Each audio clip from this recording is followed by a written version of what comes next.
Mahasiswa main balap dimanapun Anda berada, selamat menjalankan ibadah puasa Ramadan. Ingat, apa yang membatalkan puasa sah? Apa Mas? Ya kalau ingin tidak batal, tepati janji, itu aja. Kalau ada yang tidak janji berarti sudah batal. Yang jelas olahraga seperti renang hindari dulu. Kemarin tetangga renang juga batal.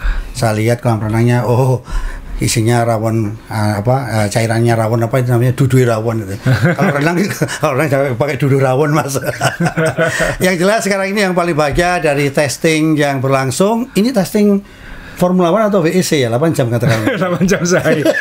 Sebenarnya ya testing F1 karena kan tahun ini hanya ada 3 hari testing di Bahrain. Minggu lalu 3 hari apa tuh? Rabu, Kamis, Jumat ya. Dan saya kaget. Terus terang saya sendiri nggak nyangka kalau ditayangkan 8 jam sehari. Full gitu 4 jam pagi, 4 jam sore, malam itu ditayangkan semua. Di mana sih testingnya, di mana? Di Bahrain. Di Bahrain. Oh iya, ya benar, karena ini dia tahu Timur Tengah, jadi ngabuburit lah gitu. Ya, enggak, tapi saya juga canda sama teman-teman Mas Yo. Kan Indonesia puasanya duluan hari Sabtu. Dan saya bilang nggak mungkin Arab itu hari Sabtu, pasti hari Minggu. Kenapa? F1 di Bahrain sampai Jumat malam. Iya. Dan F1 ini menghindari Ramadan, itu saya tahu kenapa, karena balapannya digeser semua setelah puasa gitu. Betul. Nah, kalau Jumat malam F1 masih meraung-raung di sirkuit Bahrain, kan pasti nggak mungkin terawih malam itu. Iya, gitu. mengganggu. Nah, ternyata benar cuma Indonesia yang Sabtu kan, yang lain Minggu kan. Iya. Gitu. Jadi F1 pun juga menunggu sampai hilal. Tapi yang cukup menarik adalah dari testing ini, yang paling mengagetkan adalah Ferrari. Jadi Ferrari sangat kaget sekali. Kenapa? Karena followernya jadi meningkat jauh sekali. Bener, saya ini dari hasil kemarin saya baca-baca, saya nggak suka teknis, jadi saya coba tanya apa yang menarik ya. Ferrari kok jadi melonjak gini? Di survei hampir semuanya adalah jutaan yang nambah dia followers. Itu dari Indonesia. Dan dibuat kuis. Kenapa kamu memilih Ferrari? Kenal pembalap, kenal sejarah Ferrari, kosong semua. Lain-lain saya. Oplosan. Merah ya Mas ya? Baru tahu, bukan. Dia ada kerangnya. Jadi karena oplosan, ternyata pada mikir ini kenapa kerang lo jadi antriannya banyak. Di counter dicatat, tim Ferrari nambah ini. Itu mikir dari oplosan. Oke, ini balapan testing gimana? Mobil F1 kalau pakai oplosan gimana ya? Apa? Sah. Karena hybrid itu ada 2, satu pakai bensin dan listrik, kedua oplosan. Itu hybrid. Hybrid juga. Hybrid. Tapi Mas Yo sempat nonton nggak itu? Saya lebih senang nonton di udah di YouTube aja saya. Udah dicuplik ya. Ini melebar ini. Udah di highlight. Iya, karena apa ya? Kalau di highlight itu kan seneng ya. Poin-poinnya aja lah, saya nggak perlu capek segitunya. Cukup menarik memang kalau kita lihat. Cuman ya memang yang saya sampai sekarang masih bengongin ada satu kok zaman dulu kita sudah nggak pernah lihat ya mobil keluar asapnya terus dulu kita guyonanya wah banyak demam berdarah lagi ngasapin gitu kan nggak ada sama sekali. Dan testing ini juga tadi ada yang tanya tuh di kantor, kenapa kok F1 sekarang nayangkan testingnya ini full ya. Komentatornya sampai gantian Mas, tiap 2 jam ganti. Saya bilang berarti F1 kan agak eksperimen ini. Dia akan mencoba, dia tahu testingnya hanya 3 hari, orang penasaran, kita coba tayangkan lah. Siapa tahu dan lagi naik popularitasnya, kita lihat responnya gimana. Apakah tahun depan akan seperti ini? Bisa jadi karena tahun depan regulasi baru, orang lebih penasaran lagi. Betul. Nah, tapi tahun ini yang jelas menurut saya boringnya minta ampun. Saya pernah liputan testing teman-teman. Bayangkan kita harus pagi sampai, Mas Yo nggak ikut waktu itu? Waktu itu kebetulan testingnya sekali di Malaysia. Di Malaysia pernah ya. Saya benar-benar dari pagi jam 8, saya jam 7 dari sirkuit, sampai malam itu nggak pulang. Kalau balapan kan kita bisa datang agak siang atau nggak setiap hari gitu. Tahu jadwal fixnya ya? Tahu jadwal fixnya. Kalau testing kan udah nunggu lama, keluar 2 putaran masuk lagi. Nyebelin gitu ya? Iya, jadi waktu itu. Dan yang keluar ini kan nggak semua mobil, bukan 20 mobil. Tiap tim hanya boleh 1 mobil. Jadi 10, belum tentu 10. Paling terus yang muter. Atau model-model kayak gitu lah. Kalau dulu kan Toro Rosso yang muter terus kayak gitu. Nah ini, saya nggak tahu apakah ini baik atau tidak. Saya nggak tahu ratingnya seperti apa. F1 pasti nggak ngelis. Tapi untuk penggemar F1 yang diehard, ini pasti menarik. Karena pengen tahu kan. Masalahnya adalah mereka menayangkan live ini saat F1 menurut saya sedang tidak menariknya untuk testing. Regulasi nggak berubah. Ya. Kemudian mobilnya nggak ada yang rusak, nggak ada drama. Ya. Sirkuitnya juga, mohon maaf, boring banget dilihatnya karena kan coklat terus, nggak ada naik turunnya, jadi flat gitu. Kemudian ditambah lagi ya mobilnya nggak banyak gitu, paling ya pembalap-pembalap baru, tapi kan apa yang mau dilihat ya gitu. Akhirnya ya saya sendiri sih TV nyala terus, tapi ya sayanya ngalor ngidul balik lihat ada apa. Ya maksudnya sama lihat highlight, sama lihat review-review postingan atau ada apa kayak gitu aja. Kalau enggak ya masa nonton F1 kayak kerja Mas yuk 8 jam potong makan siang. Ya, dan ini kan kalau kita cermati ini kan puncak dari masa berlakunya order. Setelah ini kan order baru kan, order baru lagi kan. Jadi ini kan sebenarnya kalau asal tadi sebelum kita share ngobrol mobilnya nggak ada baru, masuk akal. Jadi sekarang ini cuma pembenahan itu kan Sa? Ya, ini masuk. Jadi ini 10 mobil yang tampil di testing. Iya. Dan waktu episode kita bicarain launching yang di Inggris itu kan kita nggak tahu itu mana mobil baru mana nggak. Banyak kan paling show car. Beneran kan mobilnya Sauber itu ternyata mobil show car. Itu replika 1:1 Mas Yo. 1:1 replika 1:1 dari carbon fiber, tapi tidak bisa dinaiki, tidak bisa diapain, dan habis launching itu langsung dilelang kan, dijual. Oh, jadi kalau kolektor nggak usah koleksi banyak-banyak, satu aja 1:1 ya. 1:1. Jadi ya itu karena itu untuk kebutuhan launching, tapi ketika uji coba pun ya kayak yang semua heran, Red Bull kok mobilnya nggak berubah dari tahun lalu. Walaupun mereka ngomong di balik kulit itu ada yang berubah segala macam, tapi kita semua paham bahwa tahun ini regulasinya sama persis dengan tahun lalu, bedanya sedikit banget, hanya cara testingnya aja kayak flexing wing segala macam. Dan tahun depan akan berubah total. Jadi tim-tim pasti tidak mau invest habis-habisan untuk tahun ini. Jadi wajar kalau ada yang bilang Alonso nih yang bilang siapa yang jago akhir tahun lalu ya itu yang akan jago awal musim ini. Alonso sudah ngomong kayak gitu. Nah, kalau kita lihat hasil testing memang mirip-mirip gitu. Yang beda ada 1-2 tim mungkin yang agak mencolok beda kayak Williams seperti itu, tapi nanti kita bahas khusus ya. Dan secara overall memang mungkin peta kekuatannya mungkin ya nggak jauh-jauh amat dari akhir tahun lalu ya. Betul. Karena mobil-mobil ini tidak terlalu banyak baru. McLaren bilang banyak yang baru, tapi tidak kelihatan, tanda kutip, tidak se-ekstrim itu kelihatannya. Karena memang yang tidak butuh kelihatan ekstrim itu. Paling hanya penataan bentuk posisi steering rack, posisi ini kan pipa-pipa pipih ini kan ditata ulang sehingga kalau dua berjajar seperti sayap, gitu-gitu aja. Jadi yang dilakukan sangat minim. Tapi ya secara overall ini menunjukkan lagi, saya pernah bilang dulu Mas, mobil F1 sekarang nggak kayak dulu. Kalau dulu, setiap tahun baru mobilnya baru. Dan peta kekuatannya bisa langsung tahu dari uji coba pertama. Kenapa saya pakai Brown Mas hari ini? Karena waktu tahun 2009 itu, saya langsung bilang kan, waktu ke semua teman-teman F1 ya, Brown dominan ini.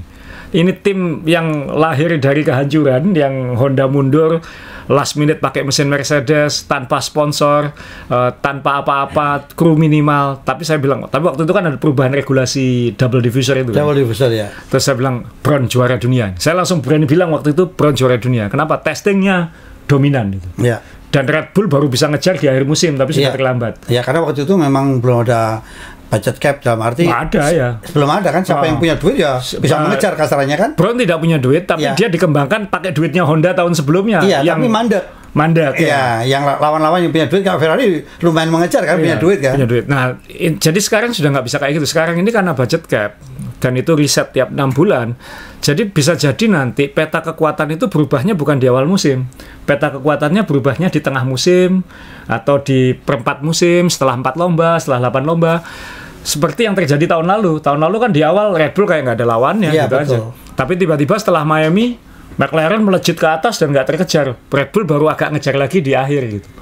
Nah, ini yang tahun ini menariknya adalah 24 lomba dan peta kekuatan ini bisa berubah setelah 4 lomba, setelah 8 lomba, setelah 16 lomba, itu masih bisa berubah gitu. Kecuali mungkin nanti setelah 6 bulan tim-tim kita nggak mau berkembang lagi karena kita akan fokus untuk 2026 gitu. Ya, ini bisa jadi ya kalau itu seperti yang saya bilang tadi, peta seperti tahun lalu. Jadi memang McLaren yang sudah punya mobil bagus duluan, tapi tim supportnya kurang misalnya. Tinggal sekarang Ferrari juga bagus, tim support juga kurang. Red Bull tim support bagus, tapi mobilnya kurang jelas, kurang juga ya. Jadi ini hanya kecil, dan sekarang ini poin itu rasanya jadi ketat ya saya. Jangan sampai membuat kesalahan, jangan mau buang. Karena tadi saya bilang bisa jadi di tengah-tengah sudah nggak akan kita kembangin apa-apa. Kita mikir tahun depan gitu kan. Nah itu yang makanya nanti 4 lomba pertama nanti itu mahal banget buat yang ngejar juara dunia. Yang pengen juara dunia tahun ini. Yang pengen juara dunia tahun ini. Karena kalau dia tengah musim memutuskan yang lain tidak berkembang, kita kembangin supaya kita juara dunia. Dia menang tahun ini, tapi dia tahun depan bisa hancur. Nah ini pilihan-pilihan yang harus dihadapi oleh tim-tim F1 tahun ini. Ya, tapi Asa tadi bilang bahwa tim-tim ini nggak ada mobil yang baru. Mereka menyebutnya baru, Mas Yowo. Tapi sebenarnya evolusi semua udah gitu. Katanya yang baru di balik kulitnya semua katanya gitu. Ya atau ini mungkin pengaruh Ramadan, jadi nggak boleh sombong ya. Mungkin ya. Takut batal ya. Nggak boleh sombong. Nah, dari sekian saja, jadi nanti kalau kita cermati, Asa tadi bilang seperti tahun lalu, tetapi juga mungkin tahun ini ada beberapa tim yang sudah modal baru, SDM baru, tapi juga belum tentu kelihatan kalau begitu kan. Ya mungkin tetap teman-teman ada 1-2 tim yang perubahannya lebih drastis dari yang lain, tapi tidak cukup drastis untuk bilang mobil ini wow gitu enggak. Kayak Ferrari dia suspensinya ngikut gaya McLaren sekarang. Williams yang pasti mungkin tahun lalu udah dibuang sama dia, mungkin sejak tengah musim sudah mikirin sekarang. Dan itu yang bikin Carlos Sainz pede, tim ini habis-habisan untuk tahun depan. Dan hasil testingnya nanti kelihatan. Jadi nanti kita akan bahas, Mas Yowo, karena testing itu yang dilihat biasanya 2, waktu tercepat sama siapa yang paling reliable, yang jumlah paling banyak. Tapi tahun ini dua-duanya nggak kepake ya? Bukan nggak kepake, tapi nggak seperti dulu gitu. Nggak seperti dulu. Jadi kita akan sampaikan maksudnya fastest overall Carlos Sainz pakai tanda bintang, tapi tetap pertanda baik, tapi tetap tanda bintang. Nanti saya bahas. Ini reliability dulu. Mercedes lapnya paling banyak, total 458 lap. Wajar ada Kimi Antonelli, Mas Yo, ada pembalap rookie yang harus dikasih maksimal waktunya. Haas ini seperti tahun lalu teman-teman, waktunya nggak bagus tapi lapnya banyak banget. Tahun lalu 2 tahun lalu masalah Haas adalah boros ban. Tahun lalu saat uji coba mereka fokus long run untuk irit ban, untuk bannya lebih irit. Dan itu terjadi. Haas musim lalu performanya bagus banget. Tahun ini dia masih sama, cuman kita heran apa maunya gitu kan. Karena secara waktu masih ketinggalan banyak gitu. Nah, dan dia juga punya pembalap muda si Berman yang tetap butuh jam terbang sebanyak-banyaknya, dan ada Ocon pembalap baru yang butuh jam adaptasi sebanyak mungkin gitu. Racing Bull juga ada pembalap muda, ada rukinya, ada Ishak Hajar yang butuh lap sebanyak-banyaknya. Jadi wajar kalau 3 tim teratas ini, 3 tim yang lapnya paling banyak ini rata-rata punya pembalap baru kayak gitu. Cuman untuk Ishak spesial ya, jadi kasih waktu yang banyak sebelum dia puasa gitu kan. Iya kan? Turunan Aljazair teman-teman ya. Kemudian Alpine ini ya karena dia kan tahun lalu butuh improve banyak.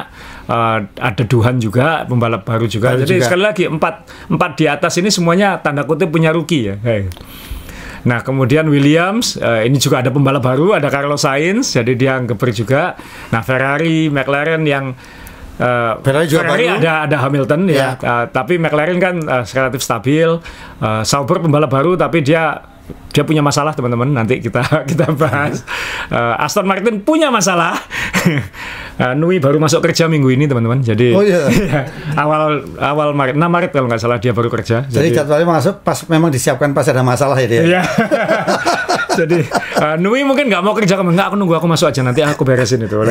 Jadi Aston Martin ada masalah, dan Red Bull ini kaget ya lihat Red Bull lapnya paling sedikit. Wah, sombong ini. Padahal juga tanda petik ada yang agak baru ya pembalapnya ya. Kan? Liam Lawson, tapi juga ini juga ada sedikit problem ya, karena dia sempat lama di dalam, bukan berarti kerusakan atau apa, tapi kayak gonta-ganti floor. Kalau ganti floor itu kan lama prosesnya, karena mesin apa semua ditaruh di atas floor itu. Nah ini saya nggak tahu apakah mereka galau secara aerodinamika atau apa, apakah ini pertanda mulai turunnya Red Bull karena tahun lalu sudah dimulai sebenarnya. Nah, itu yang kita lihat. Nah, kalau soal waktu, saya ada waktu per harinya. Ini hari pertama Lando Norris tercepat, tapi ini kan belum signifikan ya.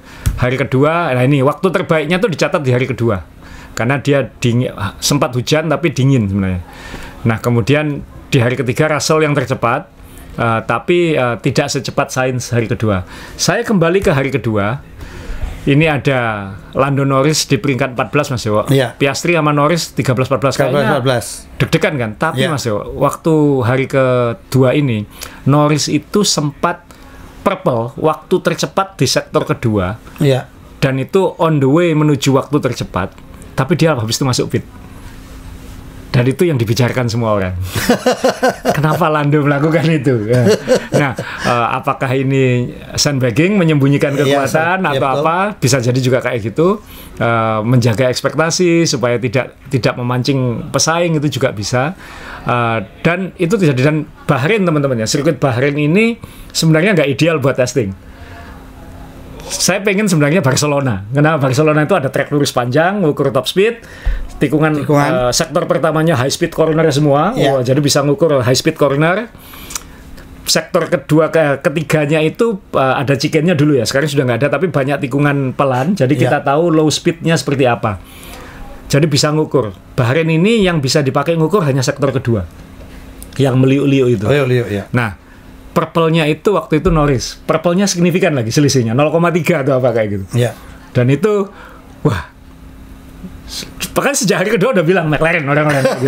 Nah, kemudian hari ketiga Piastri memang peringkat 4 Mas Jo. Selisihnya 0,4 hampir. Piastri itu di lap terakhirnya juga hampir fastest lap. Tapi melebar di tikungan terakhir. Nggak tahu melebar nggak sengaja atau disengaja. Tapi melebar. Jadi dia tidak jadi fastest lap. Nah, jadi sampai hari ini masih rata-rata masih bilang sebagai penggemar McLaren saya tentu happy banget. Tetapi potensinya ini adalah McLaren. Tapi ini kan kita semua percuma kalau tidak bisa melihat analisis catatan waktu itu kan. Nah, ini yang penting teman. Ini dari F1 sendiri ya. Jadi ini data resmi dari F1 yang mereka tuh cara ngukurnya begini Mas. Kita tahu kapan pembalap itu qualifying simulation dari ban yang dipakai dan polanya pelan, cepat, pelan. Oh, jadi dia tahu pelan, cepat, pelan. Dia tahu di mana yang seriusnya itu di mana dia tahu ya. Nah, lap itu yang diambil. Lap terbaik itu yang diambil. Saat hari ketiga itu mereka banyak melakukan race simulation. Race simulation itu kelihatan juga. 15 lap pakai ban ini, 12 lap pakai ban ini, 13 lap pakai ban ini dalam satu seri. Satu seri ya. Nah, itu ini berarti race simulation, dicari waktu terbaiknya kayak gitu. Nah, saat qualifying simulation McLaren 0-0 maksudnya dia benchmark ya, dia waktu terbaik. Ferrari yang nomor 2, tapi selisihnya 0,21. Siapa itu pembalapnya? Nggak tahu ya. Nggak disebut di sini. Ya, cuma Ferrari. Kalau lihat di, sorry saya tarik ke belakang. Kalau lihat di sini Hamilton kayaknya. Ya. Hamilton kayaknya ya. Nah ini Ferrari 0,21 itu kayaknya deket teman-teman. Tapi itu satu kedipan mata teman-teman. Tak itu 0,2. Kedipan mata kita itu 0,2 detik itu udah diukur secara saintifik. Jadi tak bisa menang asal tidak ada masalah apa-apa. Tidak ada masalah apa-apa ya. Banyak sekali faktornya gitu kan. Jadi intinya speed oke. Speed oke. Ya. Kemudian Red Bull itu 0,33. Masih nomor 3 ini Verstappen ini ya. 0,33. Mercedes 0,44. Jadi 4 ini within setengah detik ya. Williams yang luar biasa. Nanti kita akan lihat patternnya ini. Williams ini nomor 5 terbaik saat ini untuk hasil uji coba. Selisihnya setengah detik. Berarti dia melompat jauh dari musim lalu kan. Mengenai Alpine akhir musim lalu kan juga baik sebenarnya. Jadi kalau dia tetap di 6 itu juga wajar karena tahun lalu dia di 6. Bedanya kan di sini di Aston Martin ya kan ya. Racing Bull selisihnya udah mulai 1 detik ini.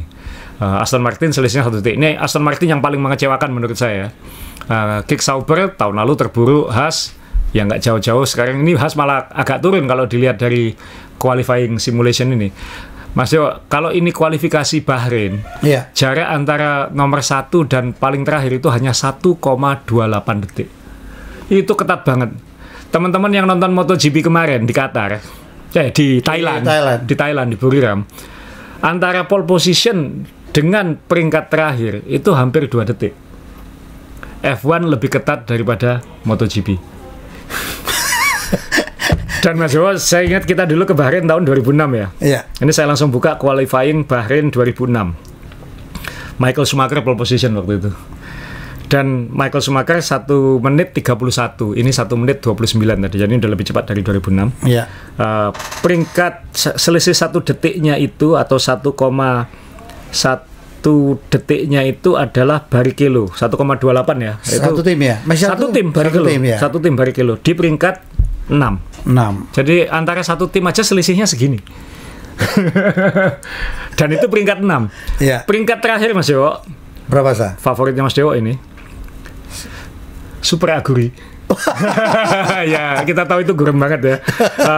Takuma 1 sama Yuji Ide waktu itu. Yes, Takuma 1 selisihnya 6 detik. 6 detik. Yuji Ide selisihnya 9 detik. Itu jadi yang nomor 1 dengan paling belakang 9 detik. Seandainya balapan waktu itu tidak dibatasin misalnya 54 lap, tapi berdasarkan siapa yang finish duluan, semuanya harus finish itu sampai subuh gitu. Iya. Nggak selesai. Dan sekarang qualifying ini hanya 1,28 detik. Gila ya. Gila Evan. Gila ya. Sekarang race pace Mas Yo. Kan ini simulasi. Sorry Sa, ini sirkuit termasuk cepat juga kan? Medium Mas Yo. Medium ya. Di bawahnya kan masih ada. Masih. Bayangin kalau kayak Monaco, kayak. Tapi Monaco untungnya pendek Mas Yo. Iya, tapi kan itu kan kayak ular tadi. Iya. Iya, ini salah momen pit stop aja. Betul.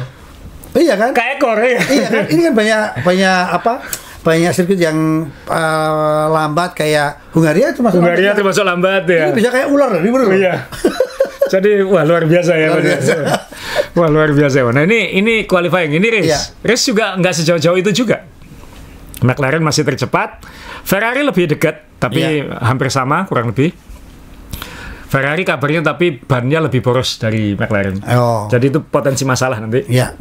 Red Bull. Jangan bilang potensi masalah ya. Potensi tontonan jadi seru itu. Iya. Karena MotoGP sudah nggak seru. Udah nggak seru. Iya kan, Peko sama jadi satu tim udah selesai. Itu apa gitu kan? Ngefur lagi kemarin. Iya kan, ngefur udah nggak menarik. Iya, terlanjut. Red Bull 0,21 ini Verstappen ya. Jadi sekali lagi ini faktor Verstappen yang mungkin agak bikin datanya agak beda. Mercedes 0,23. Jadi 4 ini masih agak mepet ini untuk race pace ya, untuk race. Jadi menarik ya daripada tahun lalu ini menarik ya. Betul, qualifying jadi penting kan? Iya. Qualifying jadi penting ya. Nah, kemudian Williams masih nomor 5 teman-teman. Dan jaraknya memang masih 0,5 lebih dikit. Jadi Williams masih nomor 5. Ini bukan saya yang compile, saya sudah muales compile data-data ini. Untungnya F1 sekarang testing ditayangkan semua ya, mereka sendiri yang bikin ngeluarin datanya, jadi memudahkan pekerjaan saya untuk menjelaskan ke teman-teman. Jadi saya ngerepek ini sebenarnya. Ya sorry ya, ini William ini faktor pembalap pengaruh nggak? Bisa jadi nggak. Albon dan Sainz kayaknya agak relatif imbang di sini. Jadi ya ini lebih ke mobilnya Mas Jo, karena ini berarti kita tahu kenapa Sainz mau ke Williams. Karena dia tahu Williams tahun lalu ngorbanin tahun lalu untuk tahun depan ya. Dan dia mungkin sudah lihat datanya bakal kayak gini. Jadi kita kan selalu bertanya-tanya ngapain Sainz milih Williams. Betul. Ini jawabannya. Jadi Williams masih 0,6, Racing Bull 0,7, Haas membaik. Jadi dia latihannya kan latihan long run terus. Betul. Jadi Haas yang tadi saat qualifying simulation paling belakang, saat simulation lomba dia peringkat berapa ini? 7. Di atas Alpine. Dan selisihnya sama Alpine sama kayak selisihnya McLaren ke Ferrari loh Mas Jo. Gila ya, banget ya. Ya, Kick Sauber membaik, Aston Martin yang jeblas, yang kecurang. Itu ya memang bener ya. Makanya kalau bikin tim itu jangan ngambil warna itu kan. Ini kan kalau nomor 9, 10 Kick Sauber, Aston di bawah ya, dua-duanya masih hijau gitu. Lawan yang sudah pengalaman ya kan. Masih hijau lawan yang pengalaman. Aston Martin ini masalah ini. Padahal uang nggak jadi masalah ya. Uang ya harusnya sangat nggak masalah. Sangat nggak masalah. Dia pasti lebih kaya dari minimal 1, 2, 3, 4, 5 ya. Kayak gitu. Nah ini akan jadi potensi masalah. Dan kelihatan kan Alonso nggak kelihatan happy. Stroll sempat sakit lagi saat uji coba. Jadi nggak ada yang maksimal di situ. Nah sekali lagi Adrian Newey baru masuk kerja tanggal 6 Maret. Jadi mungkin 4 lomba pertama Aston Martin akan ke laut dulu. Kemudian pelan-pelan ya kalau bisa. Pelan-pelan kita lihat impact-nya, dan Newey impact utamanya baru akan kelihatan 2026. Ya, jadi intinya sekarang Aston Martin butuh James Bond beneran lah untuk menyelamatkan. Ya, nah setelah ini sekarang kan Asa tadi bilang jarak satu tim ke tim lain sangat dekat. Ya. Berarti ini sekarang yang tim analisisnya kerja keras ini ya. Oh ya. Track kayak apa gitu kan. Dan mereka lebih tahu dari kita loh Mas Jo. Mereka sudah tahu loh. Iya. McLaren kalau pakai ban yang ini selama 15 lap degradasinya berapa. Ferrari kalau pakai ban yang ini setelah 12 lap degradasinya berapa. Mereka punya semua datanya. Dan data di Bahrain ada dinginnya, ada panasnya ya kalau nggak salah ya, sempat ya. Panas tapi nggak panas banget. Ya, tapi hari ketiga itu mirip kalau lomba ya. Ya, itu sudah dianalisis nanti. Jatuhnya begini. Jatuhnya track mana yang suhunya hampir sama juga udah jadi bahan pertimbangan juga ya. Dan pasti akan, dan kan ada angin juga itu hari pertama. Betul. Jadi mereka tahu kalau anginnya dari sini seperti apa, anginnya dari sini seperti apa. Mereka pasti punya data-data yang kita sendiri nggak bisa memahami, Mas. Itu gila ya. Itu ya. Jadi mereka sebenarnya sudah tahu urutannya sekarang seperti apa, lebih dari kita, lebih dari ini pasti. Kalau lombanya sekian lap jatuhnya bagaimana, kalau pit stopnya begini jatuhnya bagaimana, mereka pasti sudah tahu. Mereka pasti punya software simulasi Grand Prix Bahrain dengan data ini, dilihatin. Loh, kita kalah. Kalau kita ganti bannya jadi seperti ini di awal, kita menang. Nah, itu pasti sudah ada. Dan mungkin saya sempat ngobrol sama teman-teman di TV ya. Jadi kalau kita sinetron kita itu penontonnya melonjak, itu menit ke berapa? Karakternya orangnya gini. Ini bukan pembalap sudah dilihat loh. Ini kalau udah mepet poinnya, dipepet emosi. Ada juga kan kayak gitu. Ya kayak MotoGP kemarin begitu Mark nyalip Alex, matiin TV udah langsung kayak gitu. Jadi mereka sudah tahu. Jadi ya bukan berarti kan, tapi di luar itu kan ada kecelakaan, kesalahan pembalap, kesalahan pit stop, itu kan di luar faktor, Mas. Nah, itu yang menjadikan X faktornya saat lomba nanti. Oh ya, kalau MotoGP kemarin memang jujur saya melihatnya ya karena bapaknya datang itu aja. Jadi kan ingat urutan lahir. Bukan, adab, sopan santun. Yang tua duluan kan akhirnya. Ini kembali ke adab. Sekarang kita lihat potensi mobil, mungkin ada yang sedikit. Teman-teman, ini sekali lagi saat testing itu mereka tidak murni ngejar kecepatan, jadi saya agak highlight cepat-cepat. Pasti masang aerorik namanya untuk baca data, ini Hamilton ya, untuk membaca arah angin. McLaren juga melakukan itu, ini Piastri. Mereka juga pakai flow fish, pakai cat yang untuk melihat arah angin. Yang menarik foto ini, Mas Yo, karena setelah Lando keluar lalu masuk, semua karyawan McLaren itu menghalangi fotografer untuk memoto. Oh, karena alurnya bisa dilihat ya. Jadi kayak bikin human shield gitu. Dan itu juga dilakukan oleh Mercedes kalau nggak salah. Jadi beberapa kali mereka melakukan itu gitu. Jadi itu lucu karena ada satu yang sengaja halang-halangi fotografer gini. Oh gitu ya. Ada kok. GIF-nya ada di Twitter atau di ini karena foto mahal, mahal banget tuh. Ini kan kalau dikirim ke kompetitor atau... Nah, ini kan bukan foto, ini kan cuplikan video, Mas. Cuplikan video. Tapi kan juga bisa dianalisis ya. Cuman mungkin nggak bisa sedetail foto kan. Iya. Jadi ini kelihatan, dan itu kayak dihalang-halangi orang itu, jangan lihat. Lucu lihatnya. Nah, tentunya warnanya harus kontras dengan mobilnya ya, kayak Williams dia pakai merah gitu. Waktu Williams keliling pakai flow fish warna merah, ini kayaknya habis nabrak rusa atau nabrak nabrak anjing di jalan, ini kayak ada cipratan darah gitu. Kalau nggak di sponsornya Nike ini, Jordan ini. Oh iya. Jordan kayak gini warnanya kan. Nah, kita bicara urutan, Mas. Tadi sesuai tadi, tapi saya agak berubah dikit. Mungkin saya ada yang agak nggak pas nanti. Tapi ini tim bawa floornya McLaren. Jadi McLaren masuk. Jadi McLaren ini sekarang masuk sebagai unggulan. Itu ini semua sudah bilang seperti itu. Semua analisis Anda nonton di YouTube, Anda lihat di internet, semua pembalap yang komen semua akan bilang benchmarknya sekarang adalah McLaren.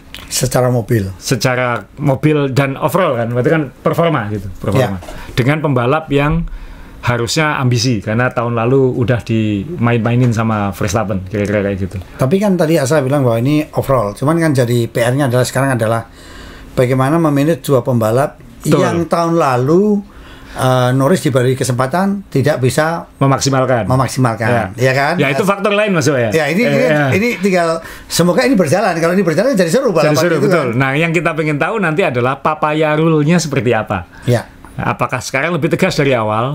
Setelah 4 lomba, siapa yang di depan itu yang kita protek karena kita tahu persaingannya ketat banget. Ya ini bocoran aja kalau papaya rules yang dari Surabaya saya tahu jam 8 semua diskon barang-barang. Oh gitu. Supermarket. Saya selalu papaya karena ubi beli di situ, buah-buahan beli di situ kan.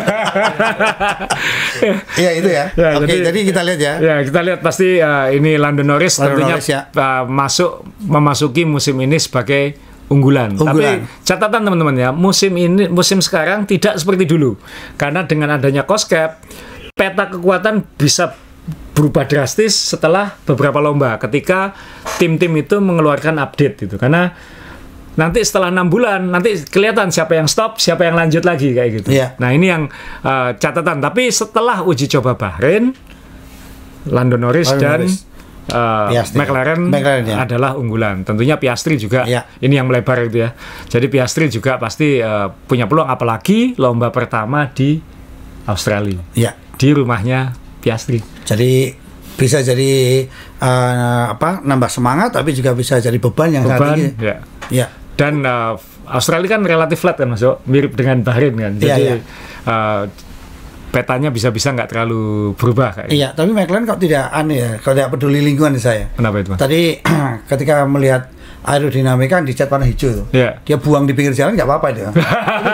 Nggak rusak alam. Nggak rusak alam. Oh beda ya ini. Ini cat permanen. Ini cat permanen ini, itu bukan rumput ini. Saya pikir.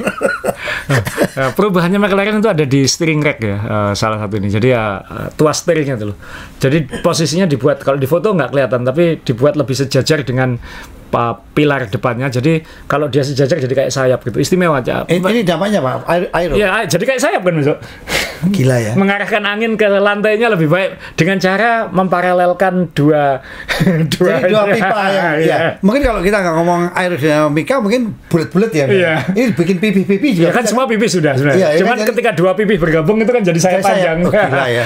Itu yang kemarin Craig Scarborough, analisnya F1 juga yang menyampaikan itu kan. Kalau di foto dia nggak kelihatan, tapi dia bisa ngelihat. Itu sejajar katanya. Gila ya. Dan steering rack itu kan relatif posisinya nggak naik turun. Dia bukan suspensi kan. Dia kan relatif terus karena dia fungsinya kan nyetir kan. Nah ini kalau dia sejajar, pokoknya dia sejajar dengan yang depannya aja, itu sudah jadi sayap. Jadi sampai hal kecil-kecil kayak gitu tuh dipikirin teman-teman. Itu makanya itu bilang kalau kita bisa menggambar lurus, ya kita bisa menggambar lurus. Kalau kita bisa bikin gambar itu miring tapi lebih cepat, kita desainer F1. Jadi di F1 tuh apa ya, persetan dengan bentuk ya. Persetan dengan bentuk, fungsi ya. Iya fungsi kan, beda dengan kalau kita beli mobil kan. Yang penting ada bengkok dikit nggak mau gitu. Padahal kalau saya jual mobil aerodinamis Mas ini. Ini lebih drag koefisiennya turun 0,1, bensin jadi lebih irit. Wah, penyokin semua Mas itu. Oh, kalau saya kemarin ngalamin bumper saya penyok, aeronya di belakang Mas. Aeronya di belakang.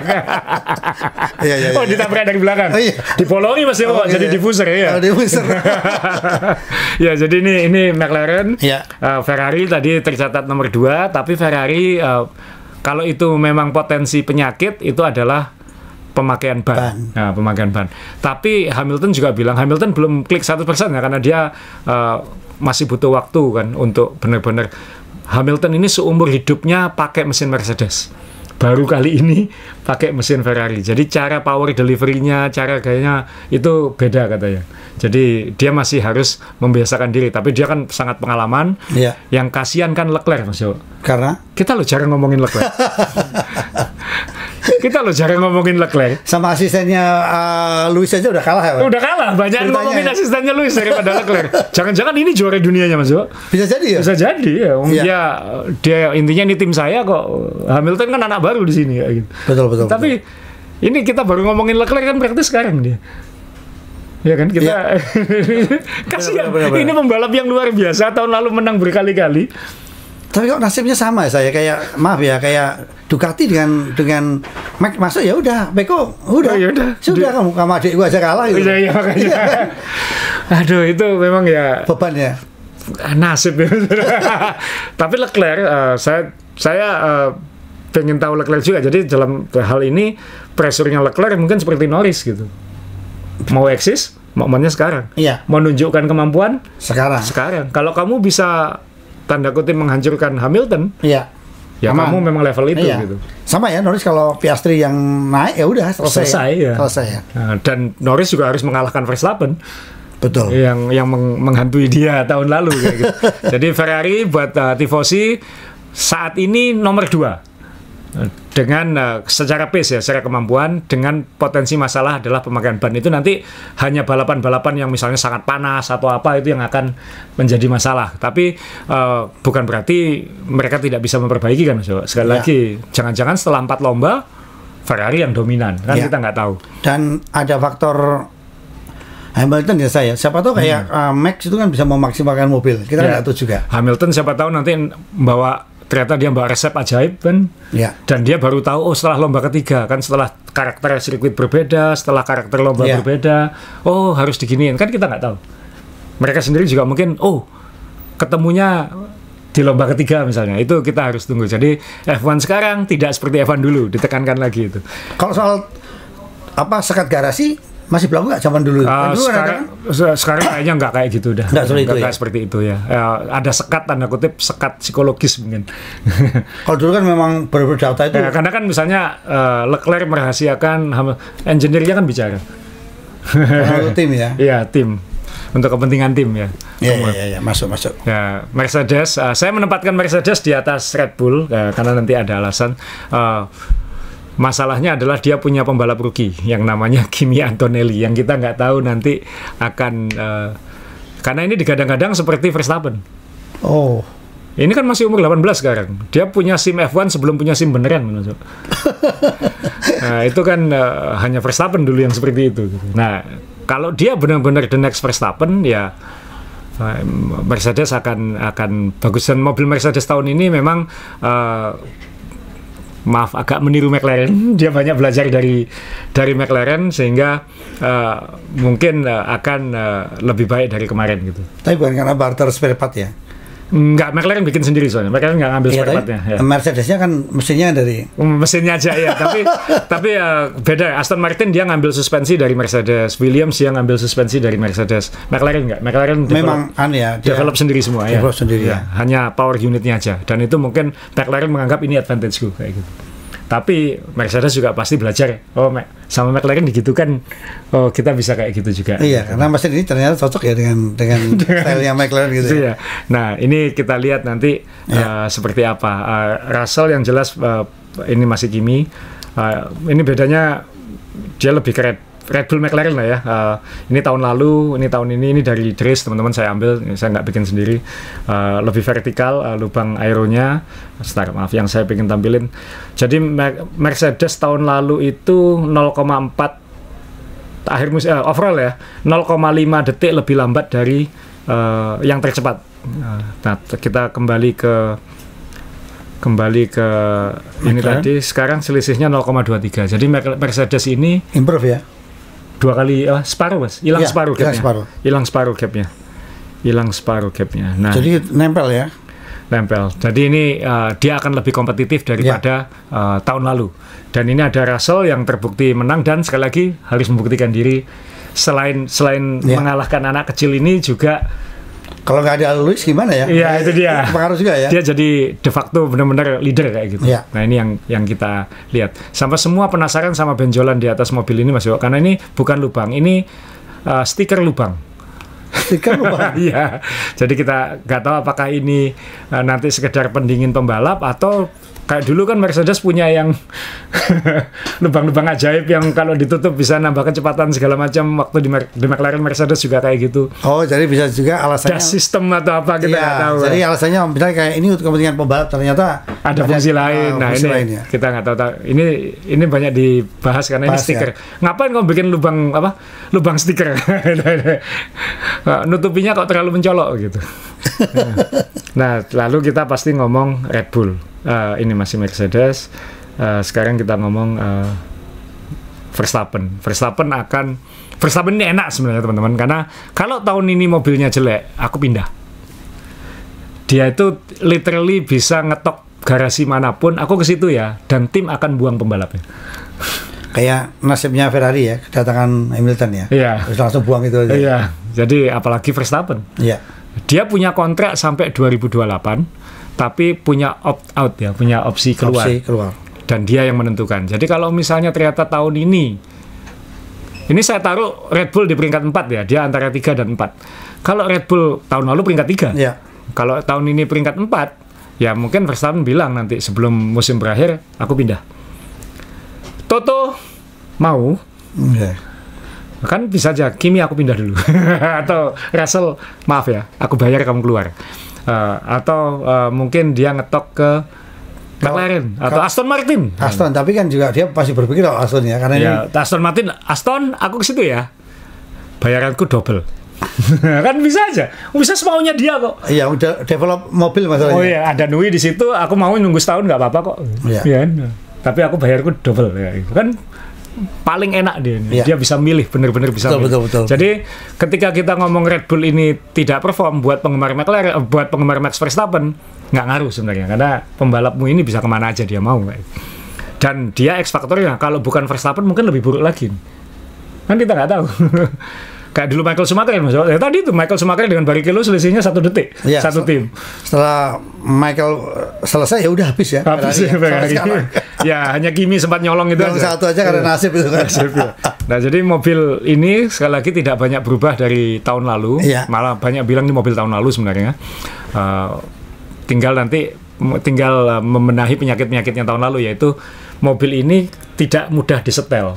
Jadi disenggol sedikit kacau, disenggol sedikit kacau kayak gitu. Nah ini performance window bahasanya. Jadi kalau diubah sedikit langsung acak aduk, langsung kacau gitu. Nah ini yang mereka mencoba mencari solusinya, tapi itu pasti bukan hal besar. Itu pasti jangan-jangan geometri suspensi, jangan-jangan sayap kecil ini kurang ke kiri sedikit, kan bisa hal kayak gitu yang mempengaruhi.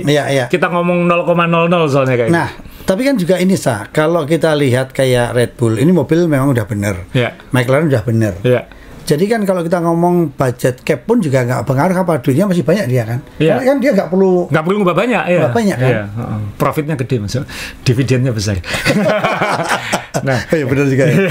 Nah ini tinggal bagaimana menemukan kilikannya, dan mungkin dia juga sadar tim-tim lain juga nggak akan ngubah banyak. Jadi jangan sampai kita terpancing juga untuk keluar lebih banyak. Enaknya Red Bull, dia selama bertahun-tahun kan yang jatahnya paling sedikit masuk, jatah uji cobanya, jatah cost cap-nya. Nah sekarang dia kan nomor 3. Jadi aman. McLaren yang paling sedikit. Betul. Nah dia mungkin malah bisa menggunakan itu untuk 2026. Nah itu sekali lagi teman-teman, sekarang ini akuntan sama pentingnya dengan engineer. Betul. Aku mau uji coba, nggak boleh. Aku mau uji coba, nggak boleh, duitnya nggak tak keluarin. Nah gitu. Jadi kan tahun terakhir itu tadi kan. Ini lama-lama jadi formula akuntan ini.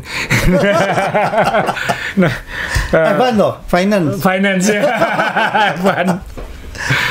Nah ini sempat melintir-melintir memang Verstappen, makanya banyak yang tidak menempatkan Red Bull di peringkat 2 ataupun 1, karena Verstappen sendiri juga melintir-melintir saat race. Jadi artinya itu dia memaksimalkan. Ya memaksimalkan. Mobilnya ada sensitifnya kayak gitu. Nah ini yang kita seru nanti seperti apa. Nah buat penggemar Red Bull, ini tahun deg-degser ya, karena kamu masih punya Verstappen, kamu pasti menang beberapa lomba. Apakah bisa juara dunia? Kamu punya Verstappen, masih bisa juara dunia. Kalau yang di atas ini gigit-gigitan, kamu konsisten kan bisa aja. Kan? Betul saja. Jadi kalau kita lihat kan 4 ya. Dulu kan kita hanya lihat Red Bull lawan Ferrari, lawan Mercedes. Ya, itu ini kan 4 kan sekarang. 4 saling gigit kan, poinnya terbaginya banyak. Gitu. Betul. Jadi nggak apa-apa kamu Norris menang 10, aku cuma menang 2, tapi aku podium terus. Kan? Nicky Hayden juara dunia cuma menang sekali kok. Menyakitkan. Ya itu bisa terjadi gitu. Bisa terjadi. Nah ini Red Bull akan jadi tahun tahun soul searching, tahun penentuan gitu. Apalagi ini kan secara perusahaan sudah nggak kayak dulu ya, karena Dietrich Mateschitz sudah nggak ada, power struggle-nya juga belum selesai, saya yakin. Christian Horner seperti apa kita juga belum tahu.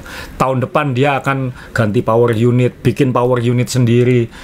Brain drain, banyak tokoh-tokoh pentingnya yang membawa sukses itu sudah pindah semua. Nah ini ya Verstappen tidak akan masalah. Verstappen tinggal bilang bye-bye. tok aku kesini ya. Itu enak itu. Jadi sama dengan 93 ya. Iya. Udah nggak bisa dikembangin. Aku pindah. Kejar usia kan? Iya. Ngejar rekor ya. Iya. Ngejar rekor. Ini masih muda lagi, belum 30. Nah, itu. Nah, sekarang kita ngomong tim yang good news-nya 2025 Williams sebagai penggemar F1 lama, walaupun dulu saya bukan penggemar Williams karena sebel banget Williams dominan banget dulu itu sampai Senna nggak bisa juara dunia, Senna meninggal di situ lagi. Ini tim sedang kayaknya sudah kembali ke jalan yang benar. Jadi James Vowles, salut. Ini tahun lalu dia mungkin pusing dengan Excel dan urusan inventory dan lain-lain. Iya. Tahun ini dia sudah punya mobil yang, makanya kok waktu launching di Inggris tuh pede banget. Jadi kelihatan pede banget itu. Oke, saat ini kita kembali ke William. Ini kan menarik sekali ya. Karena apa? Kalau kita ngomongin 4 tadi kan ya udah itu jatahnya 4 tuh di depan. Tapi kalau di tim papan tengah itu ada yang potensial bisa mencuri 1, 2, 3 kemenangan kan keren sekali gitu kan. Jangan-jangan ini. Nah, ini kan kita perlu kan. Dulu kita punya Aston itu kan juga kita lihat Aston ini potensi ya. Tapi segitu saja. Segitu gitu. aja. Podium habis itu gembos ya. Iya kan. Nah ini kalau Carlos ini Asa melihat aroma di film itu cocok nggak dengan gaya Spanyolnya dia gitu? Kemarin ada, saya lupa bukan podcast ya, tapi kayak analisis Sky TV mungkin ngomongin tentang perubahan di Williams ini, dan dia bilang kenapa mereka sangat ngotot ngambil sains, karena sains ini satu sudah terbukti race winner, dua race thinkingnya pinter banget, strategis sebagai strategis pinter banget, punya otak lah kayak gitu. Dan yang paling penting dari Carlos Sainz adalah apolitical, tidak politis. Dia selalu baik sama teman satu timnya. Dia dulu sahabatan sama Lando, dia tidak punya masalah dengan Leclerc. Jadi dia ini akan, dan itu katanya akan baik ke Albon, sehingga dua ini akan bekerja bersama untuk bikin tim ini lebih baik. Jadi tidak akan ada berantem, tidak akan ada tabrak-tabrakan, karena Carlos bukan tipe itu gitu. Tapi Carlos juga di posisi tertentu ketika dia bagus kan juga bertanya, boleh aku ambil?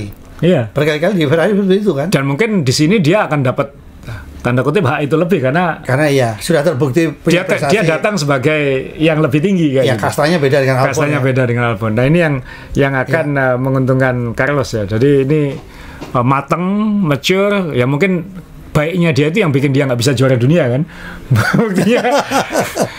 Tapi ini akan jadi pembalap yang karirnya sangat panjang, yang akan sangat-sangat berguna, dan mungkin ini ya bisa membawa Williams saya di sini. Mungkin kenapa dia milih Williams itu karena toh dia 2 tahun kan Williams. Kita lihat 2026, setelah itu kan pasti banyak kursi terbuka kan. Iya, tapi ini juga siapa tahu ini malah bintangnya di Formula One. Ketika kita boring hanya 4 tim aja yang berebut di atas, ini kan kadang-kadang bisa mengganggu, kadang-kadang ini kan semua suka kuda hitam Mas ya. Ini kan kalau ingat kan kalau kita dulu punya grup sepedamu, kita kasih apa dulu yang tim lelet belakang, tengah ya kan? Apa dulu lupa ya? Siap tempur, F1, Hello Kitty. Lupa dulu. Kita pakai Inggris dulu, pakai apa yang paling bawah itu kan apa dulu lupa lah. Pokoknya intinya tim tengah ini kalau mengganggu pasti akan mengacaukan cerita iya kan? Tapi kalau ketika kalah ya sudah bangun tim tengah. Tim tengah ya. Ya, tapi ini kan kalau ngelihat ini kan dia solid di 5 besar itu. Iya. Solid di 5 besar karena dari qualifying pace, dari race pace, hasil uji coba dia peringkat 5. Dan skala akuntan juga bagus ya, kalau 5 itu udah 5 bagus ya. Bagus sekali dan dia kan masih pakai hitungan musim lalu Mas. Iya. Yang uji cobanya masih banyak kan. Dia tahun lalu peringkat berapa? 9 kan. Jadi dia masih bisa banyak. Nah, ini mungkin dimaksimalin sama James Vowles. Dan saya kembali ke foto yang tadi.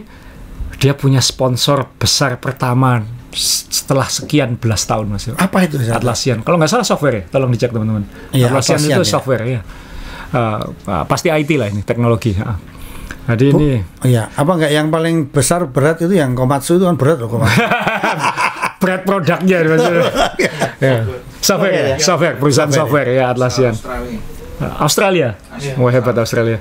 Ya ini dia punya protein, dia punya alat berat, dia punya baterai, dia punya software. Kalau baterai ini mungkin ya hybridnya paling bagus dia ya. Kenapa? Karena ada Duracell itu kan jadi hybrid penggunaan. Pit stopnya langsung masang 5 baterai AA. Ya, tapi ini marketing terbaik menurut saya di F1 Mas, menaruh baterai di atas ini luar biasa. Iya loh, karena tahu ini era hybrid loh, ini pinter loh dia loh. Dan maksudnya kelihatan banget, nggak perlu besar, tapi kelihatan banget itu. Saya nggak tahu ini yang dihitung besaran logo tulisan atau secara ukuran besar semua. Kalau ngitung biaya promosinya ini. Iya, ini kan mobilnya memang mobil hybrid, jadi tahu teman-teman tahu kalau ini listrik dan bensin. Jadi kan bagus sekali kan baterai. Kan? Jadi bayangkan kalau PLN punya duit. Ini token, bagus token gitu. Ikonik banget loh kan. Sorry kan waktu Mercedes ada Ineos ya udah Ineos ya. Ini ikonik banget ini. Luar biasa emang Duracell untuk promonya. Nah, ini Williams, jadi teman-teman yang penggemar Williams ini mungkin waktunya untuk bersenang-senang, semangat lagi. Ini ada pembanding lagi Mas Yo dari F1. Waktu kualifikasi Bahrain tahun lalu, catatan waktu terbaiknya Williams itu 1 menit 30.221. Ini sudah hampir 1 detik lebih cepat. Luar biasa. Ngeri Williams. Ngeri Williams. Kita tinggal lihat nanti track mana yang cocok dengan dia, sirkuit mana yang cocok dengan dia, udah nanti. Tahun lalu kan gitu kan, nyolong gitu. Yang kita belum tahu apakah Williams ini jago di track lurus atau jago di yang kayak Monaco atau ini all round. Karena kita nggak tahu ya. Kita belum tahu. Sirkuit untuk ujinya tesnya beda. Betul. Nah, itu ini good newsnya, feel good story-nya 2025 adalah Williams. Tim bersejarah yang naik itu. Jadi makanya aku pakai Williams tadi. Wah. Masih Mercedes kok Mas? Iya. Masih Mercedes. Masih ya, baru berarti. Baru. Yang lama udah. Masih umbrul tapi. Oke, yang tim berikutnya nih Alpine. Nah, ini Jack Doohan. Waktu launching warnanya bagus banget, ketika uji coba hitamnya makin banyak lagi, jadi bohong itu launchingnya. Nah ini tetap tapi warnanya lebih bagus dari tahun lalu lah. Nah ini tahun terakhir mesin Renault dipakai. Tahun terakhir itu yang catatan, dan Doohan kita nggak tahu kontraknya berapa lama. Ada yang bilang hanya 6 lomba. Gitu? Kalau 6 lomba dia nggak perform akan digantikan oleh Colapinto. Jadi akan jadi pressure khusus buat dia. Dan ini tim yang menuju era baru menurut saya. Jadi kalau saya lihat begini Mas, ini tim jangan mikir jangka panjang, karena satu tim ini kan ganti manajemen terus, atasnya ganti terus. Sekarang sebenarnya yang nyetir itu Flavio Briatore. Betul. Kembali lagi, cuman di balik layar. Nah, pasti itu, dan dia cut cost-nya luar biasa, termasuk akhirnya menghentikan proyek mesin. Menurut saya itu tanda satu Mas. Apa sih? Tim ini mau dijual. Nggak tahu ke siapa, tapi tim ini akan dijual. Atau Flavio juga di belakang. Nah, pasti Flavio kan brokernya. Brokernya. Dan yang saya tahu kenapa, karena ada teman-teman mungkin ada yang lupa, tapi beberapa tahun lalu, 2-3 tahun lalu, sekitar 25-30% saham tim ini dibeli oleh konsorsium selebriti di Amerika. Ryan Reynolds, termasuk di situ ada bintang NFL kayak Travis Kelce, pacarnya Taylor Swift itu termasuk pemegang saham di situ juga. Dan mereka ini kan, Ryan Reynolds ini grupnya terkenal beli sesuatu lalu dijual. Nah, jangan kaget kalau tim ini nanti akhir tahun ganti pemilik. Amerika lagi. Saya nggak tahu siapa. Ini yang pasti sudah ada yang diincar gitu. Pasti sudah ada yang diincar. Nah, yang penting buat mereka kan nggak peduli siapa yang beli, yang penting uangnya berapa kan. Ini kayak saya, mafia tanah saya. Tahu-tahu diincar, aku pengen sana. Ya kan. Apalagi value F1 lagi tinggi-tingginya. Karena positioningnya kayaknya seperti itu. Satu, komponen yang akan membebani terbesar adalah karyawan mesin. Buang semua. Kita pakai mesin Mercedes tahun depan. Mesin yang jaminan bagus. Dan tinggal pasang aja lah. Jadi itu kalau portfolio jualan, mesinmu apa? Mercedes. Oke, kayak gitu. Kemudian punya pembalap kan bisa ganti-ganti, tapi tim ini performanya nggak jelek kayak gitu. Yang penting kan itu aja Mas. Dan infrastrukturnya efisien, bagus, jadi cost-nya terkontrol. Yang dilihat investor kan itu. Nah ini yang kita tunggu nanti siapa yang beli. Siapa yang mau beli ya? Tidak mungkin 25%-nya ini yang Ryan Reynolds, artis-artis ini akan keluar uang untuk membiayai lagi. Nggak mungkin. Untuk beli lagi, beli. Untuk tombok misalnya, untuk store modal terus, nggak mungkin. Mereka pasti hanya sekali itu aja. Nah ini yang kita tunggu nanti, ini akan dijual ke siapa. Jadi ya menariknya Alpine tahun ini adalah bukan performanya tapi masa depan tim ini. Karena terlalu corporate perubahannya ini. Tapi kenapa saya dari dulu tim Prancis ini kok tidak pernah perform bagus itu saya? Negaranya juga agak kacau sih, Mas. Kan mulai Reno, kemudian Bus, ya kan? Iya, negaranya juga kacau, masuk ya mungkin ya kayak gitulah. Ya nggak tahu nanti. Nah ini saya menempatkan dia di nomor 6. Kemudian ini mungkin kesalahan saya, tapi saya koreksi langsung di sini lah. Tadi saya menempatkan Aston Martin di 7. Iya. Tapi setelah lihat analisis lihat lain-lain, saya berbalik arah. Saya menempatkan Racing Bulls di 7. Racing Bulls di 7. Tapi dia punya pembalap. Kenapa saya taruh di belakang Aston? Karena pembalapnya kan ya. Ya. Tapi ini masih ada Ishak Hadjar yang kita belum tahu potensinya seperti apa. Kemudian ya Yuki Tsunoda sudah makin matang. Mulai matang ya. Dan ini musim terakhir pakai Honda. Jadi mungkin juga akan ada spirit yang beda atau dorongan yang berbeda dari Honda juga untuk perform. Karena Honda akan ke Aston Martin. Aston, ya. Dan yang jelas warna putih itu kayak oase. Ketika uji coba ada putih lewat itu langsung kelihatan beda sendiri kayak gitu. Jadi ini dan Ishak Hadjar ini benderanya Prancis ya Mas ya? Kalau nggak salah Prancis ya benderanya. Dari mana Prancis tapi dia keturunan Aljazair benderanya. Aljazair banyak di Prancis banyak sekali ya. Banyak sekali ya. Ini Aljazair Prancis ya. Jadi nanti kita akan lihat rookie yang satu ini. Ini bukan Martin siapa saya? Bukan Martin siapa? Martin itu anaknya bintang film sama yang bojone penyanyi loh saya bukan. Aduh ini kayaknya selera film anu Mas Jawa sama saya beda ini. Ini loh anaknya Roy Martin siapa namanya? Oh Gading. Gading ya kan? Ini Gading ngawur aja betul kan? Gading kan? Mukanya Gading banget ya. Ya ini Ishak Hadjar jadi kita Ishak bisa dibuka sedikit ini apa prestasinya kok? Ya dia binaan Red Bull pasti benar. Saya juara F2-nya kan kemarin Bortoleto kan ya, bukan dia. Jadi tapi dia kan di barisan atas itu ya. Jadi belum tentu punyanya Visa tapi punyanya binaan Red Bull. Oh ini Red Bull ini. Jadi suatu ketika dia bisa pindah ke tim. Jadi kalau Liam Lawson tidak perform misalnya, atau ada apa-apa dengan Verstappen dan Lawson misalnya kan mungkin yang dinaikkan yang ini mungkin bukan Yuki. Ya. Kembali kayak Piastri dulu juga akademi ya. Akademi tapi Piastri dulu akademi juga kan kalau tapi dari Renault kan, dari Alpine. Oh. Yang diculik oleh gila ya. Ya McLaren karena salahnya Alpine sendiri tidak naikkan kontraknya itu kan ya. Yang ditekan hanya kontrak apa gitu, bukan kontrak balapan. Dan tapi itu kan menjadi tren sekarang pembalap-pembalap muda muncul semua sekarang. Iya loh. Dan mungkin sudah waktunya juga. Sudah waktunya ya. Memang udah banyak senior ya. Ya sama kayak dulu waktu kan kita lupa bahwa Russell, Albon, Sainz, Verstappen, Lando ini satu angkatan. Sebelum 2020 itu kan. Nah ini angkatan yang sekarang yang ini gitu, siklusnya sedang terjadi ya, siklusnya sedang terjadi. Ya bagus lah banyak Mas. Yang kasihan kan ada beberapa yang siapa yang sekarang di IndyCar itu yang dulu di Aston Martin yang nggak dapat tempat akhirnya. Nah ini kebetulan angkatan ini punya banyak tempat ya gitu. Ada Berman, ada Hadjar, ada Antonelli, ada Bortoleto. Ini masuknya bareng semua ini. Masih ada unsur nasib ternyata. Iya kan? Kamu lahir KU berapa dek gitu. Iya. Kalau kelompok umurmu salah nasibmu dek gitu ya. Iya kan? Iya.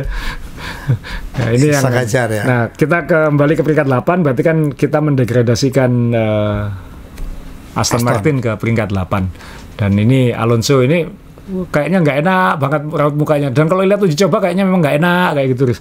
Karena mobilnya Aston Martin pengen mobil yang memudahkan pembalapnya untuk nyaman gitu. Ternyata nggak ketemu juga gitu. Speednya nggak dapat. Dari detailnya kita lihat mobil ini detail banget kan. Kalau kita lihat mobilnya ini kan lebih simpel kayaknya ya. Lalu kita lihat mobilnya Aston kan, kayaknya nih kerja keras kayaknya untuk bikin lekuan-lekuan itu. Cuman kayaknya malah nggak klop. Saya kembali ke Aston yang hijau Yang hijau tadi ya. Ini kan orang lama semua nih. Test drive Pedro de la Rosa. Ini kan pembalap yang maaf ya. Dulu ya HRT. Pernah McLaren Mas. Iya, pernah McLaren ya. Oh, Pedrosa pernah ya? Pernah gantikan Montoya kalau nggak salah waktu itu. Iya. Ya ini yang membuat saya ketakutan ini. Jadi karena dia lagi muterin sirkuit Sepang, saya ikutin dari belakang karena bawa anak dan istrinya. Saya pikir ada anaknya paling ya jalannya pelan. Lari semua ternyata. Lari semua. Saya ikuti tengah-tengah hujan, petir balik. Waktu dia jalan di sirkuit. Iya. Pedro de la Rosa. Dia memang spesialis test driver di mana-mana kan ya. Dia dulu Eros kan ya. Pernah di Eros. HRT itu terakhir ya. Jadi ya pembalap masih eksis ya, hebat ya. Ya berguna berarti. Ya itulah, kita lihat Aston Jadi Martin. ini Aston Martin memang kondisi yang memang jujur ini lebih berat daripada Jadi teman-teman, duit sekali lagi tidak menjamin kesuksesan. Tapi harus diingat tanggal 6 Maret ini tayang tanggal 3 ya. Iya. Ini tayang tanggal 3. Hari ini tanggal 3. 3 hari lagi. 3 hari lagi Adrian Newey masuk kerja teman-teman, dan itu akan jadi berita besar saya jamin. Dan dia masuk langsung enggak buang, coret, buang, enggak, coret. Begini. mungkin ya. Nggak tahu. Siapa tahu. Itu di belakang bengkel langsung pada kerja semua. Dikikir-kikir gitu. Terus. Pak Palu, dok, penyokkan. Iya ya, sangat. Nanti kita lihat juga ini menarik ya, berita menarik juga ya. Iya. Nui ini ya. Tanggal 6 ini ya. Karena kalau enggak Aston Martin ke laut beneran ini.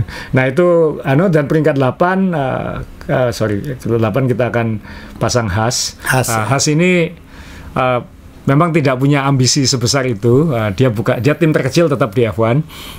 Tapi dia kemarin aneh banget ketika dia fokus 100% ke uji coba, tapi ketika ngelihat perbandingan waktu ternyata dia nggak jelek-jelek amat kan Mas. Ternyata dia kan masih tengah-tengah gitu, masih kompetitif di tengah, dan kalau ada yang bermasalah dia yang dapat kayak gitu. Ini benar-benar basicnya manajemen sekali ini tim ini. Ya, alon-alon asal kelakon ini. Dan cermat ya. Dan cermat ya. Ada kesempatan, poin-poin. Ya. Toh aku nggak perlu nomor 1 kok. Gitu. Iya, udah tahu diri kan. Udah tahu diri. Tapi kalau bisa perolehan duitnya akhir tahun juga harus yang bagus. Bagus gitu. Ya, pinter. Iya. Efisien sekali tim ini. Ini tim bisnis beneran ya ini. Betul, iya. Cuman kemarin sempat ada masalah saat uji coba, teman-teman mungkin udah lihat tiba-tiba kayak lepas gitu. Ya. Katanya Ayao Komatsu bilang, oh itu karena kita terlalu agresif gitu.